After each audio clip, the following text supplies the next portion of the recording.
Hello guys, कैसे हैं आप सब। स्वागत है आप सभी का एक बार फिर आपके अपने चैनल नॉलेज सिटी में। दोस्तों, आज हम बात करेंगे जो हमने अपनी यूनिट नंबर 1 स्टार्ट की थी और जिसका हम चैप्टर 1 चैप्टर 2 कर चुके हैं। किसका?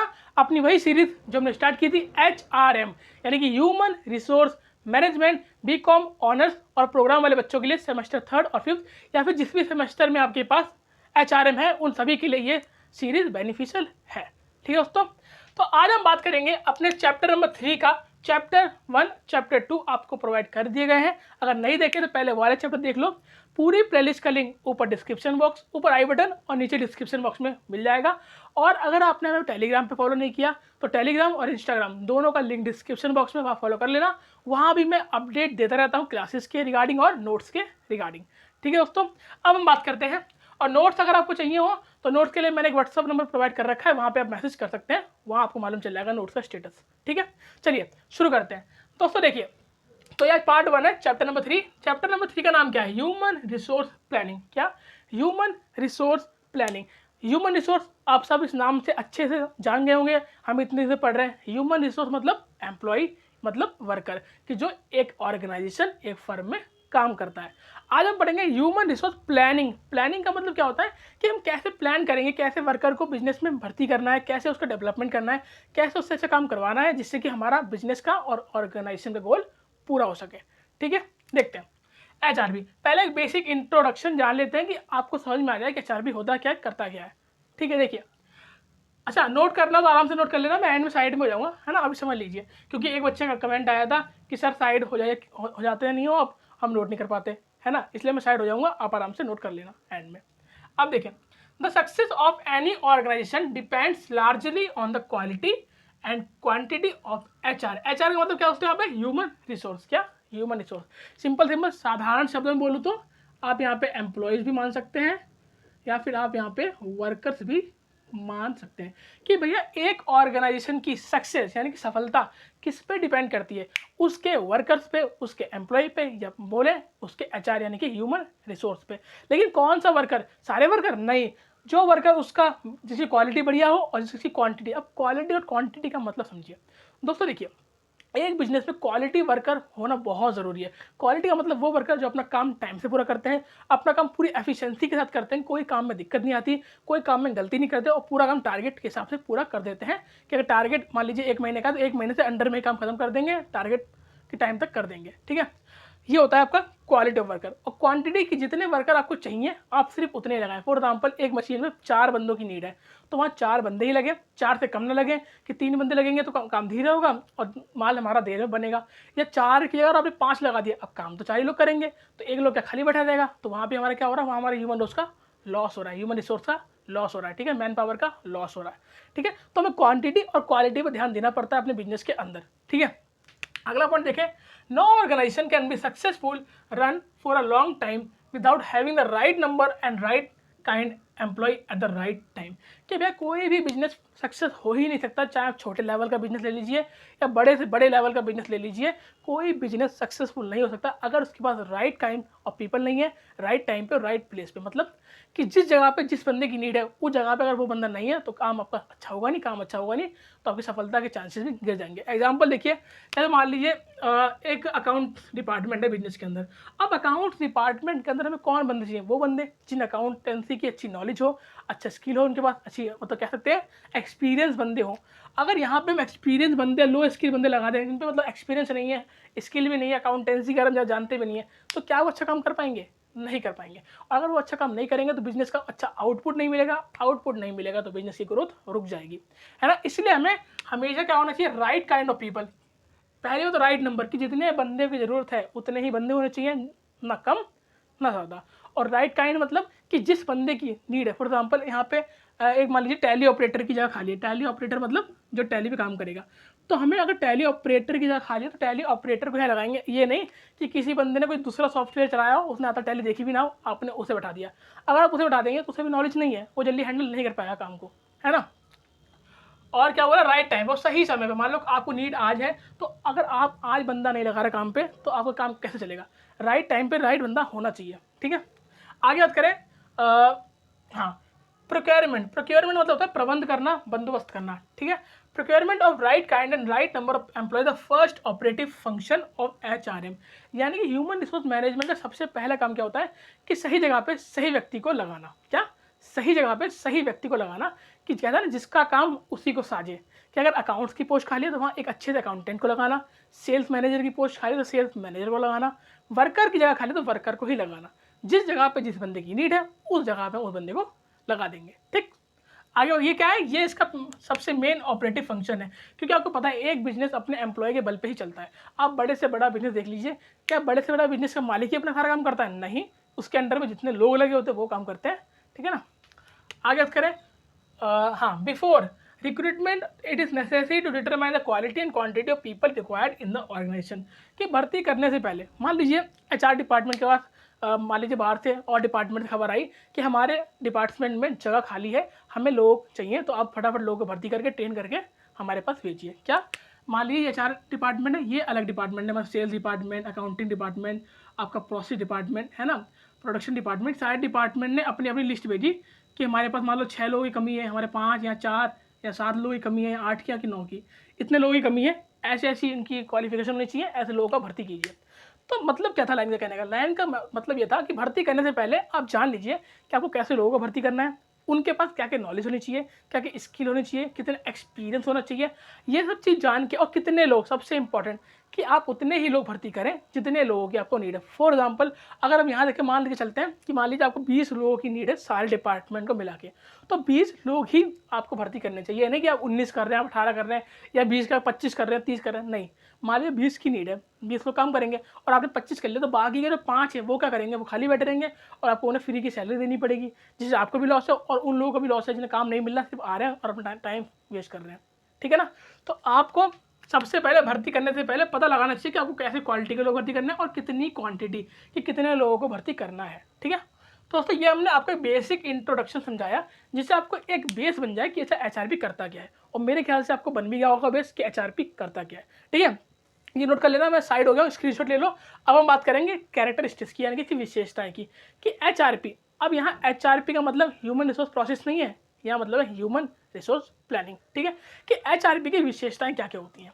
देखिए, पहली विशेषता, HRP is a forward looking और फ्यूचर ओरिएंटेड प्रोसेस, कि भैया HRP क्या होता है? एक फॉरवर्ड लुकिंग, कि आगे को देखता है, और फ्यूचर ओरिएंटेड है कि फ्यूचर को देख के चलता है, कि फ्यूचर में इतने लोगों की नीड है तो मैं आज से प्लानिंग करनी पड़ेगी। एग्जांपल, जैसे कि इन लोगों ने इनके लिस्ट भेजी कि भैया हमें 6 महीने बाद ऐसे ऐसे लोग चाहिए, ऐसे ऐसे क्वालिटी के और ऐसे एक्सपीरियंस के, तो 6 महीने बाद क्या इसके लिए फ्यूचर है, तो ये आज से ही तैयारी करने लगेगा कि अच्छा ऐसे लोग चाहिए तो कहाँ कहाँ से मिल सकते हैं, कौन कौन सी वेबसाइट पे हम अपना एडवर्टीजमेंट कर दें, जिससे लोग उस एडवर्टीजमेंट को पढ़ें और हमारे पास आए अपना बायोडाटा या बोले अपना रेज्यूमे लेके, ठीक है ना। तो ये क्या होता है? ये भैया फ्यूचर ओरिएंटेड, फ्यूचर का सोच के चलता है। HRP aims at determining the human resource need of a firm और एंटरप्राइज, ये क्या करता है? ये एक फर्म की ह्यूमन रिसोर्स की नीड को पता करता है कि हमारे बिजनेस में कितने लोगों की अभी नीड है, प्रेजेंट में हमें कितने और लोग चाहिए काम के लिए, कितने लोगों की शॉर्टेज है। आपको पता है एक बिजनेस में लोग आते रहते हैं और जाते रहते हैं, मतलब कुछ लोग जॉब छोड़ते हैं, कुछ लोग जॉब पकड़ते हैं। तो एक HRP को 24 घंटों दिमाग लगाना पड़ता है कि कितने लोग जा रहे हैं, कितने लोग आ रहे हैं, बैलेंस बन रहा है कि नहीं बन रहा है ना। अगर कम है, शॉर्टेज है लोगों की, तो भर्ती करो, और ज़्यादा हो गए तो किसी का प्रमोशन करो, किसी का दूसरी ब्रांच में ट्रांसफर करो, है ना, ऐसे करके। आगे बात करें, it aims to keeping and maintaining man power inventory that can be use to take higher responsibility in the near future, कि भाई इसका ये काम ये भी होता है कि अपने HR यानी कि अपने ह्यूमन रिसोर्स यानी कि अपने वर्कर्स या अपने एम्प्लॉयज़ को तैयार रखना आने वाली हर एक फ्यूचर अपॉर्चुनिटी के लिए। फॉर एग्जाम्पल, HRM को मालूम चला, यानी कि ह्यूमन रिसोर्स मैनेजमेंट के डिपार्टमेंट है, उन्हें मालूम चला कि अभी कुछ दिनों बाद टेक्नोलॉजी चेंज होने वाली है। फॉर एग्जाम्पल, एक नया सॉफ्टवेयर आने वाला है अकाउंटेंसी की लाइन में, जो हमें बहुत ज़्यादा फायदा देगा, हमारा टाइम बचाएगा। अब इन्हें मालूम चल गया, लेकिन इन्हें पता है जो हमारे एग्जिस्टिंग एम्प्लॉयज़ हैं जो भी काम कर रहे हैं, इन लोगों ने आज तक वो सॉफ्टवेयर सुना भी नहीं, इन आता भी नहीं है, तो क्या करें? तो ये अभी से जो सॉफ्टवेयर 6 महीने बाद लॉन्च होगा उसकी ट्रेनिंग अभी से अपने वर्कर को देने लगेंगे, जिससे कि क्या होगा? अब लॉन्च का मतलब क्या? लॉन्च मतलब इन लोगों को काम में आने के लिए बाद में होगा। समझाता हूँ, जैसे कि लॉन्च का मतलब है कि इन्हें मालूम चला कि वो सॉफ्टवेयर अभी विदेशों में आया है, इंडिया में अभी नहीं आया, किसी को उसकी नॉलेज है नहीं इतनी, तो इन्होंने अपने किसी विदेश फ्रेंड से कांटेक्ट करके उस सॉफ्टवेयर का लिंक मंगाया और उस सॉफ्टवेयर को अपने एम्प्लॉयज़ को सिखाना शुरू किया, जिससे फ्यूचर में जब वो सारे इंडस्ट्रीज़ में आ जाए तो हमारा एम्प्लॉय सबसे पहले उसका फ़ायदा उठा सके, क्योंकि हमने अपने एम्प्लॉय को पहले ही वो चीज़ सिखा रखी है ना भाई, ये होता है। इसीलिए अपने मैन पावर को तैयार रखना आने वाली हर अपॉर्चुनिटी का फ़ायदा उठाने के लिए। आगे बात करते हैं, it helps an organisation to set a strike a balance between demand and supply. मैंने समझाया आपको, देखिए कि जितनी डिमांड है सप्लाई उतनी होनी चाहिए। क्या, जैसे कि मान लीजिए इन्होंने बोला कि हमें 20 एम्प्लॉय चाहिए, इसका मतलब क्या है, ये डिमांड है। क्या है, ये डिमांड है कि 20 एम्प्लॉय हमें नए चाहिए अपने काम के लिए। अब अगर हमें 20 चाहिए तो हम कितने लोग भर्ती करेंगे, हम 20 ही करेंगे। ये क्या है, सप्लाई, डिमांड बराबर सप्लाई, ये हमारा होना चाहिए कि जितने लोग चाहिए उतने लोग लगाएं, demand is equal to supply. कभी ऐसा नहीं होना चाहिए कि डिमांड मान लो 20 थी और सप्लाई आपने 21 की कर दी, तो डिमांड 20 थी, सप्लाई आपने मान लो 30 की कर दी, तो इस केस में सप्लाई ज़्यादा होगा, डिमांड कम है। अब यहाँ क्या होगा, नुकसान होगा। क्यों, क्योंकि आपने 20 लोग चाहिए थे, 20 लोग हर काम पे लग गए। अब जो एक्स्ट्रा 10 लोग आए वो क्या करेंगे, वो खाली बैठेंगे, उन्हें आपको फ्री की सैलरी देनी पड़ेगी, तो आपका नुकसान है। या एक केस ये हो जाता है कि आपसे मांगे 20 थे, आपने उन्हें दिए कितने, आपने दिए उन्हें खाली 15। क्या दिए, खाली 15। अब इस केस में डिमांड ज़्यादा, डिमांड थी 20 लोगों की कि भैया हमें 20 लोग चाहिए काम के लिए और आपने 15 ही दिए, तो 5 पोस्टें अभी भी खाली है। उन 5 पोस्टों का जो 5 पोस्ट है उनका जो वर्कलोड है वो बेचारे इन 15 में पड़ेगा, और इन 15 को ज़्यादा मेहनत करनी पड़ेगी, और ज़्यादा मेहनत करेगा तो क्या होगा, एफिशिएंसी कम हो जाती है, कि उसे स्ट्रेस हो जाएगा कि यार ज़्यादा काम करना पड़ रहा है ना। इसीलिए डिमांड हमेशा सप्लाई के बराबर होनी चाहिए, अगर 20 मांगे तो 20 ही दें। ठीक, आगे बात करते हैं, आखिरी पॉइंट, HRP यानी कि human resource planning ensure that the firm provide good working condition to its employ. कि भाई HRP इंश्योर करता है कि हमारे जितने भी एम्प्लॉयज़ हैं ना, हमारी फर्म उन्हें एक अच्छा वर्किंग कंडीशन दे, कि उन्हें काम करने की अच्छी जगह दे। अच्छी जगह मीन्स कि कोई दिक्कत ना हो काम करने में, उनका कोई सोशल वेलफेयर में कमी ना रहे, उनका कोई शोषण ना हो, उनकी सैलरी बोनस हर चीज़ टाइम पे आए। इससे क्या होगा, जब ऐसे पैसे कि मतलब कह सकते हैं उन्हें एक वेलफेयर मिलेगा, तो वो लोग अंदर से मोटिवेट होंगे तो अच्छे से काम करेंगे, अच्छे से काम करेंगे तो बिजनेस को भी फ़ायदा मिलेगा। इसलिए HRP इंश्योर करता है कि हमारे सारे एम्प्लॉय पूरे अच्छे तरीके से काम करें। ठीक दोस्तों, अगर आपने अभी तक नोट नहीं किया तो आप इसका स्क्रीनशॉट ले सकते हैं। ठीक है, ले लिया स्क्रीनशॉट। आई होप दोस्तों आपको यहाँ तक समझ में आ गया होगा। आप बढ़ते हैं अपने अगले टॉपिक की ओर। दोस्तों आगे बात करते हैं, देखिए अगला टॉपिक है हमारा ऑब्जेक्टिव्स ऑफ HRP, यानी कि ह्यूमन रिसोर्स प्लानिंग के ऑब्जेक्टिव्स क्या होते हैं, उसके उद्देश्य क्या होते हैं। देखिए पहला, to ensure proper utilisation of HR मतलब ह्यूमन रिसोर्स, कि भैया जो हमारे पास वर्कर है, जो हमारे पास एम्प्लॉय है, क्या उनका पूरा यूटिलाइजेशन यानी कि पूरा यूज़ हो रहा है, कोई वर्कर खाली तो नहीं बैठा, सबको प्रॉपर काम मिल रहा है, टाइम टू टाइम सब अपना काम अच्छे से कर रहे हैं कि नहीं कर रहे। ठीक है ना। आगे, to check the development of the employees for the achievement of organisation goal, कि अपने एम्प्लॉय की बार बार चेक करना उसके डेवलपमेंट का, कि वो काम करके, देखिए अब एक एम्प्लॉय है, वो भले बाहर से कुछ भी सीख के आया हो, लेकिन जब एक बिजनेस में एंटर करता है और वहाँ काम करता है साल 2 साल, महीने 6 महीने, तो कुछ नया सीखता ही है, उसका डेवलपमेंट होता ही है। तो HRP ये देखता है कि हमारे यहाँ जो एम्प्लॉय आया है, जो पहले जैसा आया था बाहर से वैसा ही है, कि उसका कुछ विकास, उसका कोई डेवलपमेंट हुआ है, उसने कुछ नई चीज़ें सीखी हैं, कुछ नए सॉफ्टवेयर, कुछ नई टेक्नोलॉजी सीखी है, तो उसका डेवलपमेंट चेक करना भी HRP का काम है। ठीक है ना, उसका उद्देश्य है। आगे, to ensure proper HR policies, यानी कि ह्यूमन रिसोर्स के बारे में जो पॉलिसीज़ बनाई गई हैं, जो हमने अपने पिछले चैप्टर नंबर 2 में पढ़ी थी, अगर नहीं देखी जाके देख लेना। ठीक है, तो वे जो HR पॉलिसीज़ बनाई गई थी, ह्यूमन रिसोर्स पॉलिसीज़, उनका सही से पालन हो रहा है नहीं हो रहा, वो सही से रेगुलेट हुई है कि नहीं हुई है, ये भी देखना इसका उद्देश्य है। टू प्रोवाइड प्रॉपर कंट्रोल रखना एम्प्लॉयज़ के ऊपर, ये भी इसका काम है। To anticipate the impact of technology on jobs and requirement for HR यानी ह्यूमन रिसोर्स, कि ये चेक करना कि फ्यूचर में जो टेक्नोलॉजी आने वाली है उसका इम्पैक्ट हमारे ह्यूमन रिसोर्स यानी कि हमारे एम्प्लॉयज़ पे क्या पड़ेगा, ये पता करना भी इसका ही काम है। मैंने आपको एग्जांपल दिया था ना कि एक नया सॉफ्टवेयर आने वाला है फॉरेन से इंडिया में, तो उसका इम्पैक्ट हमारे एम्प्लॉय पड़ेगा कि क्या, कि हमारे एम्प्लॉयज़ को आता नहीं, इसलिए हम उन्हें पहले से ही प्रिपेयर कर रहे हैं उस चैलेंजिंग सॉफ्टवेयर है, उस चैलेंजिंग टास्क के लिए। ठीक है, टू असेस सरप्लस और शॉर्टेज की ज़्यादा या कम, मतलब जितनी रिक्वायरमेंट थी उससे ज़्यादा आपके पास एम्प्लॉय है या उससे कम है, ये देखना भी इसका काम है कि यहाँ पे शॉर्टेज तो नहीं है, यहाँ पे ज़्यादा ही सरप्लस तो नहीं है। अगर ज़्यादा सरप्लस होगा तो हमारा नुकसान है, क्यों, हमें सैलरी देनी पड़ेगी उन्हें। To forecast to ensure adequate supply of, एक मिनट, हाँ, to forecast future requirement of human resource with different level of skill, कि फ्यूचर की रिक्वायरमेंट पता करना, कि आपको पता है आजकल दिन चेंज हो रहा है, नई नई टेक्नोलॉजी, नए नए सॉफ्टवेयर, नए नए कोर्सेज आ रहे हैं मार्केट के अंदर, जिनकी फ्यूचर में बहुत ज़्यादा डिमांड होने वाली होगी। तो ये HRP देखता है कि फ्यूचर में जो नई स्किल आने वाली है उसका हम फ़ायदा कैसे उठा सकते हैं अपने एम्प्लॉयज़ को सिखा के। ठीक है ना, ये सब देखना। To ensure adequate supply of man power as and when required, कि भाई ये देखना कि हमारी मैन पावर है, हमारे जो एम्प्लॉय वो पूरे होने चाहिए, कोई पोस्ट खाली नहीं होनी चाहिए, खाली है तो उसे सही समय पर भरना हमारा काम है, ठीक है ना। तो ये हमने बात कर ली अपने ऑब्जेक्टिव्स की, आप नोट कर सकते हैं, स्क्रीनशॉट ले लीजिए, ठीक है। आगे बात करते हैं इंपॉर्टेंस ऑफ एचआरपी। अब हम बात करेंगे अपना अगला टॉपिक जो है importance of HRP, human resource, आपके ह्यूमन रिसोर्स प्लानिंग के इंपॉर्टेंस। देखिए फोरकास्ट पर्सनल रिक्वायरमेंट इतनी से पढ़ रहे हैं दोस्तों। देखिए पर्सनल का मतलब क्या होता है, पर्सनल का मतलब क्या होता है, एम्प्लॉयज़। पर्सनल हो गया, एचआर हो गया, सबका मतलब एम्प्लॉयज़ होता है, ठीक है। अब देखिए फोरकास्ट पर्सनल रिक्वायरमेंट, कि भैया जो हमारे एम्प्लॉयज़ हैं उनकी रिक्वायरमेंट का फोरकास्ट, भविष्यवाणी करना कि हमें कितने लोग चाहिए होंगे। भविष्यवाणी का मतलब ये नहीं कि अपने मन में सोचो अच्छा हमें आगे 10 चाहिए, नहीं, सारे डिपार्टमेंट पता करो कहाँ कितनी शॉर्टेज है, एक लिस्ट बनाओ, फिर उस हिसाब से भर्ती के लिए फॉर्म निकालो कि भैया और लोगों से बोलो कि आओ और हमारे अप्लाई करो जॉब के लिए, हमारे पोस्ट खाली है, ठीक है ना। ये काम है इसका। दूसरा कोप अप विद चेंजेस, कि जितने भाई आपको पता मार्केट में चेंज आते रहते हैं, नई नई टेक्नोलॉजी, नए नए सॉफ्टवेयर है ना, गवर्नमेंट की पॉलिसी चेंज होती रहती है, तो मार्केट कैसा चेंजेबल है, चेंज होता रहता है, तो उसे कॉप अप करना, उसे फेस करना, ठीक है, वो भी काम किसका है, एचआरपी का है, ठीक है। Uses existing man power productivity, कि जो लोग पहले से बिजनेस में काम कर रहे हैं उनकी पूरी प्रोडक्टिविटी का फ़ायदा उठाना, कि जितना काम वो कर सकते हैं उतना काम लेना। ये नहीं कि वो 8 घंटे तक काम कर सकते हैं अच्छा खासा, लेकिन वो 7 घंटे ही कर रहे हैं, क्यों, क्योंकि अब ध्यान ही नहीं दे रहे, वो काम करते हैं, बैठ जाते हैं, आराम करने लगते हैं, फ़ोन पर बतियाने लगते हैं, है ना। तो ये सब देखना।